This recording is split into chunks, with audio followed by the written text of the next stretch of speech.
Welcome students. आज सेवाल की कोशिका भित्तिका और कशाभिकाएं और उसके अतिरिक्त जो ऑर्गेनेलिज है उसका स्टडी करने जा रहे हैं। तो इससे पहले अपन ने साइनोफाइसियन सेल और क्लेमाइडोमोनास सेल का स्ट्रक्चर का स्टडी किया है। कोशिका भित्ति जो है सेवालों में वो मोस्ट ऑफ एल्गल ग्रुप में सेलुलोजिक होती है, यानी सेलुलोज की बनी होती है। साइनोफाइसी वर्ग के अलावा लगभग सभी ग्रुप में सेलुलोज पाया जाता है। और सेलुलोज के साथ में कुछ वर्ग है जिसके अंतर्गत पैक्टिन है, पैक्टिन सब्सटेंस जैसे रोडोफाइसी है, एल्जिनिक एसिड है, फ्यूकोइडिन है, ये फ्यूफाइसी में पाए जाते हैं। हेमीसेलुलोज फ्यूफाइसी में पाया जाता है। सिलिका है वो बेसिलियोफाइसी या डाइटम में पाया जाता है। इसके बाद में जो कॉर्लाइन एल्गी होती है जैसे रेड एल्गी वगैरह, उसमें कैल्शियम कार्बोनेट का भी डिपोजिशन पाया जाता है। तो ये अलग अलग प्रकार के कोशिका भित्ति के संतन हैं। इसके अलावा साइनोफाइसियन सेल की बात करते हैं, ब्लू-ग्रीन एल्गी, तो उसकी कोशिका भित्ति म्यूकोपॉलीमेरिक होती है। और म्यूकोपॉलीमेरिक में जो मुख्य घटक है वो ग्लूकोसामिन होता है। इसके अलावा म्यूरामिक एसिड है और डाईएमिनो पिमेलिक एसिड है। ये म्यूकोपॉलीमेरिक के मुख्य घटक है जो कि साइनोफाइसियन सेल में पाए जाते हैं। तो ये कोशिका भित्ति का संतन जो है इसके बारे में हुआ। नेक्स्ट जो अपन सेल स्ट्रक्चर में ले रहे हैं फ्लैजिला यानी कशाभिकाएं। सेवाल वर्गों में कशाभिकाओं की बहुत महत्वपूर्ण भूमिका है। सेवालों की कोशिकाएं चाहे वो वेजिटेटिव सेल हो या रिप्रोडक्टिव सेल हो, मोस्ट ऑफ सेल्स में कशाभिकाएं पाई जाती है। और वो वेजिटेटिव सेल्स या रिप्रोडक्टिव सेल्स जिसमें कशाभिकाएं पाई जाती है वो सारी सेल्स है वो मोटाइल होती है, वो चल होती है, उसके सहायता से सेल वाटर में मूव करती है। और यहाँ पे दो जो एल्गल ग्रुप है साइनोफाइसी और रोडोफाइसी, इसमें कशाभिकाओं की अनुपस्थिति होती है, यानी कि दो वर्गों में कशाभिका नहीं पाई जाती, ये पहले आपको बताया गया। अब कशाभिकाओं का जो मेन जो फंक्शन है वो मूवमेंट है, सेल का वाटर सरफेस पे मूवमेंट है। और सबसे पहले अगर अपन नंबर की बात करते हैं तो सेवालों में कशाभिकाओं की संख्या 1, 2, 4 या अधिक हो सकती है। एक कशाभिका की बात करते हैं जैसे यूग्लिना है तो उसमें सिंगल कशाभिका पाई जाती है। इसी प्रकार से जैसे 2 है क्लेमाइडोमोनास है, इसके अलावा भी क्लोरोफाइसी वर्ग के सदस्यों में 4 तक पाई जाती है। और उडोगोनी में वाउचेरिया है उसमें असंख्य कशाभिका पाई जाती है। तो ये उसकी संख्या आपको लिखनी है कि कशाभिकाओं की संख्या क्या है। इसके बाद में कोशिका के किस सिरे में या उसकी कोशिका पर पोजीशन क्या है, एंटीरियर एंड पे है, पोस्टीरियर एंड पे है या फिर लेटरल का है। फ्यूफाइसी वर्ग में लेटरल पोजीशन में फ्लैजिला पाए जाते हैं और क्लोरोफाइसी में एंटीरियर एंड पे होते हैं। तो जैसे क्लेमाइडोमोनास है, क्लेमाइडोमोनास में कशाभिकाओं की संख्या 2 है। दोनों कशाभिकाओं की फिर लेंथ अपन लिखते हैं, लेंथ कितनी है, जब 2 कशाभिका या उससे अधिक है तो उसकी अपन लंबाई लिखते हैं। और एक कोशिका पे यदि एक कोशिका पे जितनी भी कशाभिका है, 2 है, 4 है, असंख्य है, अगर ये सभी इक्वल लेंथ की है, समान लंबाई की है, एक समान है, उसमें सारी संरचना की दृष्टि से एक समान है, तो उसको कहते हैं आइसोगनॉट। ये आइसोगनॉट कहलाती है और ये कंडीशन क्लोरोफाइसी वर्ग में पाई जाती है। क्लोरोफाइसी और क्राइसोफाइसी, इसमें आइसोगनॉट टाइप की कशाभिका पाई जाती है। और दूसरा हेटेरोगोन जो है जिसमें एक कोशिका में भिन्न भिन्न प्रकार की कशाभिका पाई जाती है। जैसे फियोफाइसी वर्ग की बात करते हैं और फियोफाइसी, जेंथोफाइसी, तो वहाँ पे कशाभिकाएं जो है वो आपके अनइक्वल साइज की है, उनकी लेंथ है वो छोटी बड़ी है। एक कशाभिका लंबा है, जो एंटीरियर है वो लंबाई में लंबा है, लेंथ ज़्यादा है, दूसरा उसका पोस्टीरियर है वो छोटा है। तो ये अनइक्वल लेंथ की फ्लैजिला कहलाती है, इसे अपन हेटेरोगोन कहते हैं और ये जेंथोफाइसी फियोफाइसी वर्ग में पाई जाती है। तो आपको इसमें नंबर लिखना है, नंबर के बाद में फिर अपन उसकी लेंथ लिखनी है और इसके बाद में सेल के किस एंड पे है, किस पोजीशन पे है, एंटीरियर, पोस्टीरियर, लेटरल, वो लिखना है। इसके बाद महत्वपूर्ण टाइप्स ऑफ फ्लैजिलम कौन सा है। फ्लैजिला को उसकी सरफेस जो है, सरफेस किस टाइप की है उसके आधार पे 2 प्रकार की कशाभिका होती है। एक विप्लास टाइप की होती है और दूसरा टिंसल टाइप का। विप्लास को प्रतोद कशाभिका कहते हैं और इसका मतलब ये स्मूथ सरफेस होती है वो कशाभिका जिसमें जिसकी भित्ति है वो एकदम स्मूथ होती है। जैसे कि ये आपके कोई कशाभिका है, फ्लैजिलम है, और ये इसमें किसी प्रकार के मेस्टिकोनीम नहीं है, इस पे जो ये फाइब्रिल है वो मेस्टिकोनीम वो नहीं है, और ये सेंट्रल में उसका फाइब्रिल प्रोटीन है, और पूरा कशाभिका है वो उसकी सरफेस स्मूथ है, तो ये कहलाती है विप्लेस टाइप की। और एक्रोनिमेटिक, विप्लेस टाइप का दूसरा नाम क्या है, एक्रोनिमेटिक भी उसे कहते हैं। जैसे क्लेमाइडोमोनास सेल में पाई जाती है तो वो विप्लास टाइप की है। दूसरे टाइप के कशाभिका पिंसेल कहलाती है। पिंसेल को कहते हैं हिंदी में कुर्च, कुर्च यानी खुरदरी जो होती है रफ सरफेस, इसका दूसरा नाम प्लूरोनिमेटिक भी है। और प्लूरोनिमेटिक जो कशाभिका है, जैसे ये कुछ चित्र से आपको समझ में आएगा, ये क्लेमाइडोमोनास सेल है और यहाँ पे दो एंटीरियर पोजीशन पे दो कशाभिका है, ये इक्वल लेंथ के दोनों विप्लास टाइप के एक्रोनिमेटिक है, यहाँ पे कोई मेस्टिकोनीम नहीं है, दोनों इक्वल है। इसके बाद में ये जो तीनों है वो पिंसेल टाइप की कहलाएगी, यानी प्लूरोनिमेटिक कहलाएगी, इसका दूसरा नाम प्लूरोनिमेटिक है। और जब प्लूरोनिमेटिक है तो वो वापस प्लूरोनिमेटिक का मतलब यहाँ पे जो फाइब्रिल्स है इसे मेस्टिकोनीम कहते हैं, ये जो फाइब्रिल्स है वो इसमें पाए जाते हैं, तो इसकी सरफेस है वो रफ होती है, फाइब्रिल्स पाए जाते हैं मेस्टिकोनीम, इसलिए उसको कहेंगे प्लूरोनिमेटिक। और अब ये फाइब्रिल्स जो है वो कहाँ कहाँ है, देखिए इस सेल को अगर देखिए यहाँ पे दो एंटीरियर पोर्शन पे दो कशाभिका है, और दोनों प्रत्येक कशाभिका में दो दो अपोजिट डायरेक्शन में फाइब्रिल है, और एंड तक दो दो फाइब्रिल साथ में चल रहे हैं। जैसे इसमें 1 2 3 4 5 6 इधर है, 6 इधर है तो ये कहलाएगा पेंटोनिमेटिक।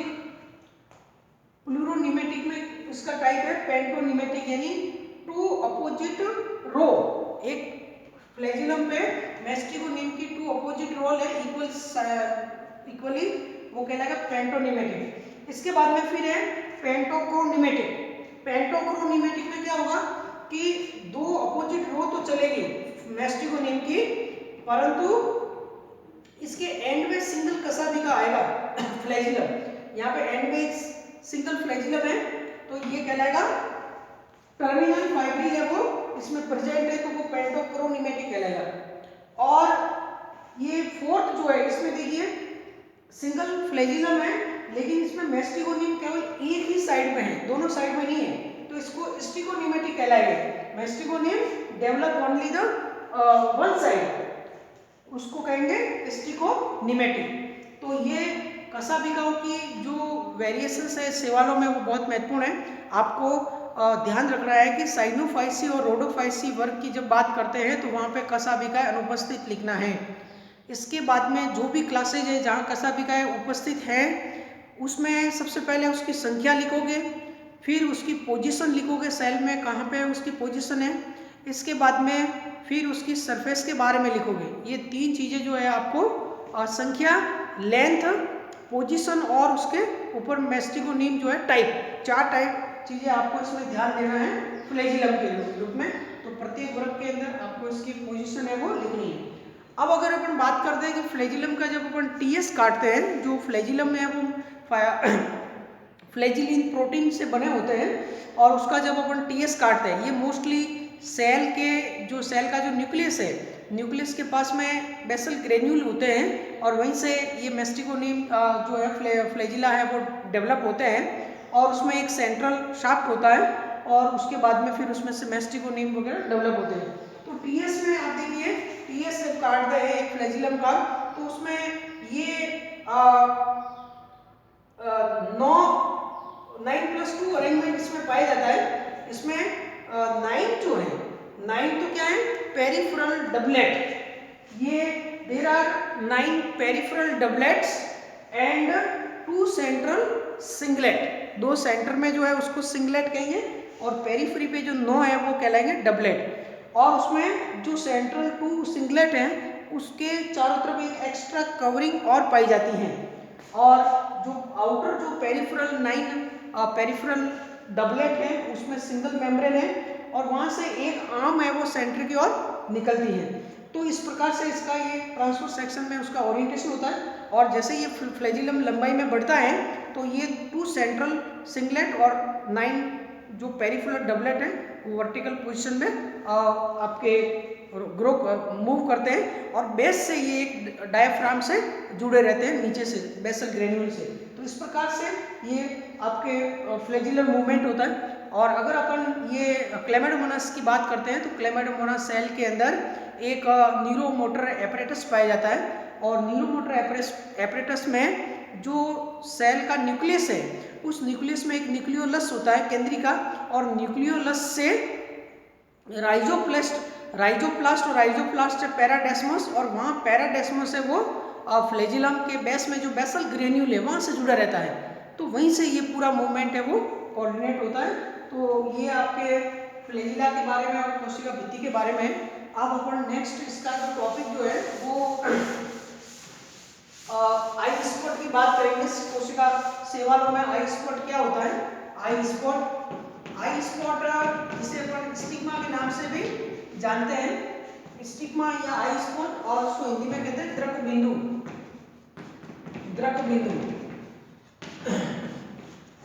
आई स्पॉट या स्टिग्मा जो है इसका मुख्य कार्य जो है वो सेंसिटिविटी है, फोटो लाइट के प्रति सेंसिटिव होना और मूवमेंट के रूप में है इसका कार्य आई स्पॉट का। और ये मोस्टली जो मोटाइल सेल्स होते हैं उसमें पाए जाते हैं। और आई स्पॉट या आपके जो स्टिग्मा है वो डिफरेंट टाइप के अलग अलग सेवालों में अलग अलग प्रकार के होते हैं फोटो रेगुलेटरी ऑर्गन के रूप में। तो इसमें टोटली ये 5 टाइप के होते हैं और इसमें type A, B, C, D और ई टाइप के होते हैं। और एक जो टाइप ए होता है उसमें जो आई स्पॉट होता है, आई स्पॉट है वो एसोसिएटेड विद क्लोरोप्लास्ट, इसमें एसोसिएटेड विद क्लोरोप्लास्ट होता है। जैसे कि क्लेमाइडोमोनास है, क्लेमाइडोमोनास क्लोरोफाइसी में होता है वो, जिसमें आई स्पॉट है वो आपके आई स्पॉट है वो क्लोरोप्लास्ट जो अपन बनाते हैं। जैसे ये क्लेमाइडोमोनास सेल में ये कप शेप का क्लोरोप्लास्ट है, ये इसका न्यूक्लियस है। तो ये अभी पूरी सेल जो क्लेमाइडोमोनास से बनाते हैं उसके साथ में यहाँ पे अपन आई स्पॉट बनाते हैं। और क्लेमाइडोमोनास में जो आई स्पॉट है वो आपको इस प्रकार से इसमें बनाते हैं। ये इसमें ऑयल ड्रॉपलेट्स पाई जाती है, ये ऑयल ड्रॉपलेट्स है, और ये फोटोसिंथेटिक लैमेली है,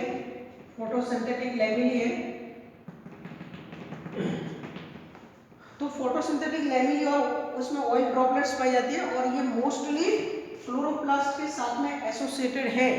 तो ये फर्स्ट टाइप का आई स्पॉट कहलाएगा। सेकंड टाइप का जो आई स्पॉट है जिसमें मोस्टली फियोफाइसी वर्ग में जैसे एक्टोकार्पस में पाया जाता है और वहाँ पे आई स्पॉट है वो क्लोरोप्लास्ट के साथ में एक स्टॉक से जुड़ा रहता है, स्टॉक से अटैच रहता है क्लोरोप्लास्ट के साथ, वो पाया जाता है एक्टोकार्पस के अंदर। इसके अलावा बाकी के जो ये वर्ग हैं इन तीनों के अंदर जो आई स्पॉट जो है वो इंडिपेंडेंट है। यहाँ पे आपको इंडिपेंडेंट लिखना है, एक इंडिपेंडेंट ग्रेन्यूल्स के रूप में इसमें पाए जाते हैं। जो इसमें ज़्यादातर जो आपके दूसरे वर्ग जो है क्राइसोफाइसी, डाइनोफाइसी, बेसिलियोफाइसी, उसके अंदर ये क्लोरोप्लास्ट से एसोसिएटेड नहीं है, वो इंडिपेंडेंट है और उसके हिसाब से पाया जाता है।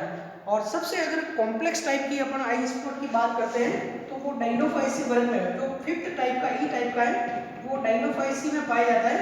और यहाँ पे आई स्पॉट जो है वो बिल्कुल ही इंडिपेंडेंट है और ये प्रोजेक्टेड फॉर्म में पाया जाता है। इसमें एक बड़ा सा लेंस होता है,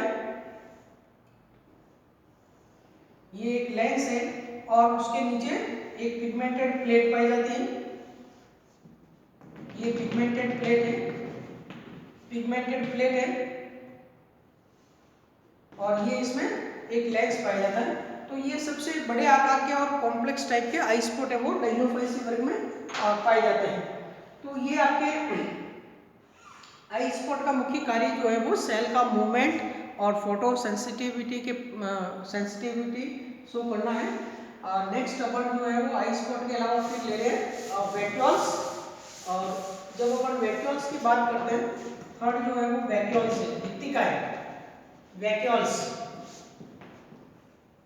वैक्यूल्स लगभग सभी वर्गों में पाई जाती है। वैक्यूल जिसको अपन भित्तिका कहते हैं, इसकी जो मेम्ब्रेन जो होती है वो आपके कहलाती है क्रोनोप्लास्ट। क्रोनोप्लास्ट क्रोनोप्लास्ट कहलाती है वैक्यूल्स की, और ये ज़्यादातर ऑयल या लिक्विड जो है इसका सिंथेसिस करती है, और ये मोस्ट ऑफ एल्गी में सभी में पाई जाती है वैक्यूल्स।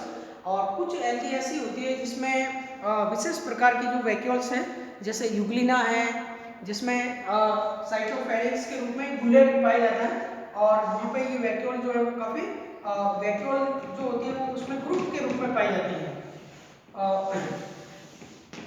तो वहाँ पे उसका अलग प्रकार की पोजीशन में उसका कार्य होता है। वैक्यूल का मुख्य कार्य जो है वो ऑस्मो रेगुलेशन का है। इसमें आपको उसका फंक्शन पता होना चाहिए, ऑस्मो रेगुलेशन। ऑस्मो रेगुलेशन का मतलब ये सॉल्ट और वाटर उसका एब्जॉर्प्शन जो है उसको मेंटेन करता है। कोशिका जब जिस मीडियम में ये सेल्स पाई जाती है, उस वाटर मीडियम के अंदर सॉल्ट का कंसंट्रेशन कितना है, तो उस सॉल्ट का और वाटर का एब्जॉर्प्शन कितना करना है, उसका बैलेंस कितना करना है, सेल के आउटर और इनर एनवायरनमेंट में इक्विलिब्रियम को मेंटेन करने के लिए ऑस्मो रेगुलेटरी ऑर्गन के रूप में ये पाई जाती है, वैक्यूल्स पाई जाती है। और इसकी जो मेम्ब्रेन है वो क्रोनोप्लास्ट कहलाती है। इसके बाद में फिर कुछ साइनोफाइसिस वर्ग की अगर अपन बात करते हैं, तो उसमें वैक्यूल के स्थान पे गैस वैक्यूल्स पाई जाती है, गैस वैक्यूल्स। और गैस वैक्यूल्स जो होती है वो साइनोफाइसिस वर्ग में ही पाई जाती है। और इसके अंदर आप देखिए गैस वैक्यूल में एक थिन मेम्ब्रेन होती है, और वो गैसेस एक्सचेंज करती है, वो मेम्ब्रेन गैसेस एक्सचेंज करती है, गैस वैक्यूल्स। और इसके कारण जो फ्री फ्लोटिंग एल्गी है, यानी कि जो फाइटोप्लैंक्टन्स के रूप में है, ज़्यादातर जो ब्लू ग्रीन एल्गी है वो प्लैंक्टोनिक फॉर्म में होती है, और ये गैसेस के एक्सचेंज के द्वारा जो थैलस है या सेल है उसका मूवमेंट करती है। तो इसके द्वारा ये सेल को बायोन्सी प्रोवाइड करती है, बायोन्सी यानी उत्प्लावकता प्रदान करती है गैस वैक्यूल्स का, उसका मुख्य कार्य है। तो ये साइनोफाइसिस सेल स्ट्रक्चर में भी अपन उसका बनाते हैं। और सबसे लास्ट जो है नेक्स्ट जो आपका पायरेनॉइड है। पायरेनॉइड की बात पहले हमने आपको बता दिया है कि पायरेनॉइड पहली बात तो सभी एल्गल सेल्स में नहीं पाए जाते हैं। अब मोस्ट ऑफ एल्गल सेल्स में पायरेनॉइड्स पाए जाते हैं, और इनका जो पायरेनॉइड की जो संख्या जो है वो एक हो सकती है। जैसे कि क्लेमाइडोमोनास की बात करते हैं, क्लेमाइडोमोनास सेल में आपने देखा तो उसमें सिंगल पायरेनॉइड पाया जाता है, लेकिन बाकी के कुछ ऐसे मेंबर है जिसमें पायरेनॉइड की संख्या जो है वो ज़्यादा होती है, असंख्य पायरेनॉइड भी पाए जाते हैं। पायरेनॉइड का जो कार्य पायरेनॉइड है वो मोस्टली प्रोटीनेसियस बॉडी होती है। पहली बात तो आपको ये समझनी है कि ये प्रोटीनेसियस बॉडी होती है, प्रोटीन से बनी हुई बॉडी होती है, और ये क्या करती है, स्टार्च का सिंथेसिस करती है, स्टार्च का सिंथेसिस और एक्यूमुलेशन करती हैं स्टार्च का। परंतु बेसिलियोफाइसी यानी जो डाइटम है, उस डाइटम में स्टार्च की जगह जो है वो आपके ऑयल, स्टार्च की जगह ऑयल जो है उसका एक्यूमुलेशन ये करती है। तो बाकी मोस्ट ऑफ में ये स्टार्च का सिंथेसिस करती है। और क्लेमाइडोमोनास सेल है उसमें पायरेनॉइड है, उसके साथ में स्टार्च प्लेट भी पाई जाती है। तो ये आपके पायरेनॉइड जो है वो प्रोटीनेसियस बॉडी है, और ये स्टार्च का सिंथेसिस करती है। और ये पायरेनॉइड मोस्टली जो क्लोरोप्लास्ट है उसके साथ में एसोसिएट रहते हैं, जैसे क्लेमाइडोमोनास में, या ये फ्रीली भी पाए जाते हैं साइटोप्लाज्म में। और पायरेनॉइड की उपस्थिति एल्गी का सेलिएंट फीचर है, यानी कि एल्गी के अलावा दूसरे किसी भी प्रकार के प्लांट ग्रुप में पायरेनॉइड नहीं पाए जाते हैं। केवल एक ही प्लांट है जिसमें पायरेनॉइड पाया जाता है, except algae, only a bryophyte जिसमें पायरेनॉइड पाया जाता है, और उसका नाम है एंथोसिरोस। ये जब आप ब्रायोफाइट एंथोसिरोस पढ़ोगे तो उसमें भी पायरेनॉइड पाया जाता है। तो except algae only a plant Anthoceros in which pyrenoid is present. तो एंथोसिरोस केवल एंथोसिरोस में इसमें पाए जाते हैं, बाकी ये किसी वर्ग में नहीं पाए जाते। तो ये पाइरोनॉट के बारे में